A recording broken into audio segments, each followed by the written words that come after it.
हरे Krishna. Hindu calendar का 11वां चंद्रमास यानी माघ महीना 5 फरवरी तक रहेगा। इस बार ये महीना अश्लेषा नक्षत्र से शुरू हुआ है।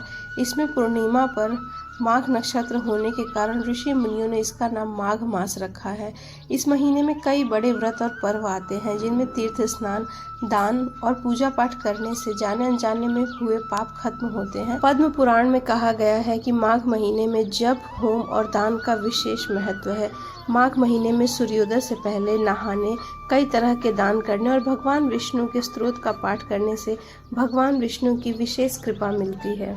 पद्म पुराण में माघ मास के महात्म का वर्णन करते हुए कहा गया है कि पूजा करने से भी भगवान श्रीहरि को उतनी प्रसन्नता नहीं होती जितना कि माघ महीने में स्नान मात्र से होती है। इसीलिए सभी पापों से मुक्ति और भगवान वासुदेव की प्रीति प्राप्त करने के लिए प्रत्येक मनुष्य को माघ मास में स्नान करना चाहिए। तो दोस्तों, आज हम माघ मास के महात्म्य के 6वें अध्याय की कथा श्रवण करेंगे। पूर्व समय में सतयुग के उत्तम निषेध नामक नगर में हेमकुंडल नाम वाला कुबेर के सदृश धनी वैश्य रहता था, जो कुलीन, अच्छे काम करने वाला, देवता, अग्नि और ब्राह्मण की पूजा करने वाला, खेती का काम करता था। वह गौ, घोड़े, भैंस आदि का पालन करता था। दूध, दही, छाछ, गोबर, घास, गुड़, चीनी आदि अनेक वस्तु बेचा करता था, जिससे उसने बहुत सा धन इकट्ठा कर लिया था। जब वह बूढ़ा हो गया और मृत्यु को निकट समझकर उसने धर्म के कार्यक्रम प्रारंभ कर दिए। भगवान विष्णु के मंदिर बनवाए, कुआं, तालाब, बावड़ी, आम, पीपल आदि वृक्ष के तथा सुंदर बाग बगीचे लगवाए। सूर्योदय से सूर्यास्त तक वह दान करता। गांव के चारों तरफ जल की प्याऊ लगवाई। उसने सारे जन्म जितने भी पाप किए थे उनका प्रायश्चित करता था। इस प्रकार उसके 2 पुत्र उत्पन्न हुए, जिनका नाम उसने कुंडल और विकुंडल रखा।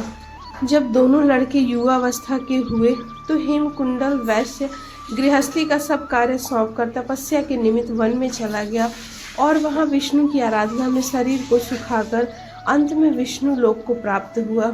उसके दोनों पुत्र लक्ष्मी के मद को प्राप्त होकर बुरे कर्मों में लग गए।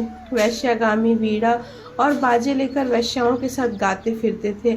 अच्छे सुंदर वस्त्र पहनकर, सुगंधित तेल आदि लगाकर, भांड और खुशामदियों से घिरे हुए हाथी की सवारी और सुंदर घरों में रहते थे।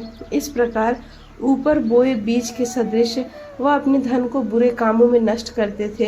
कभी किसी सत्पात्र को दान आदि नहीं करते थे, न ही कभी हवन आदि करते थे। देवता या ब्रह्मा जी के सेवा तथा विष्णु का पूजन भी नहीं करते थे।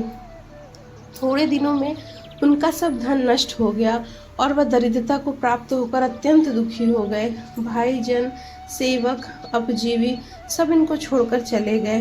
तब इन्होंने चोरी आदि करना प्रारंभ कर दिया और राजा के भय से नगर को छोड़कर डाकुओं के साथ वन में रहने लगे और वहां अपना तीक्ष्ण बाणों से वन को पक्षी, हिरण आदि पशु हिंसक जीवों को मारकर खाने लगे।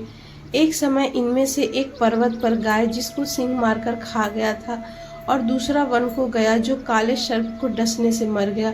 तब यमराज के दूत उन दोनों को बांधकर यम के पास लाए और कहने लगे कि महाराज, इन दोनों पापियों के लिए क्या आज्ञा है। दोस्तों, 6ठे अध्याय की कथा यहीं समाप्त होती है। कल हम श्रवण करेंगे 7वें अध्याय की कथा। हरे कृष्णा।